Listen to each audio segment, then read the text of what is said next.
সেজদার মালিক একমাত্র আল্লাহ। কথা বুঝতে পেরেছে? তাহলে মানুষের সামনে মানুষ মাথা নত করলেই যদি সেজদা হয়ে যায়, তো জামাত পড়বে কেন? জামাতে নামাজ পড়বে কেন? তাহলে বুঝতে হবে যে কেউ যদি ওই যে বললাম ইন্নামাল আমালু বিন্নিয়াত, কথা বুঝতে পেরেছে? আপনি যদি আলেম সাহেবকে সালাম করেন, সেজদার নিয়ত না, সম্মান করলেন, আলেম সাহেব সম্মান পাইল। আবার কেউ মুসাফা করলেন, বাপ মারে সালাম করলেন, তো এটা তো সেজদা হবে না। কথা বুঝতে পেরেছে?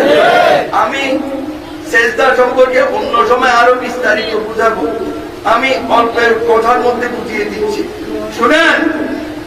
কাবা ঘরকে সেজদা করলে কাফের হয়ে যাবেন। কথা বুঝতে পেরেছেন? আমি বুঝিয়ে দিচ্ছি।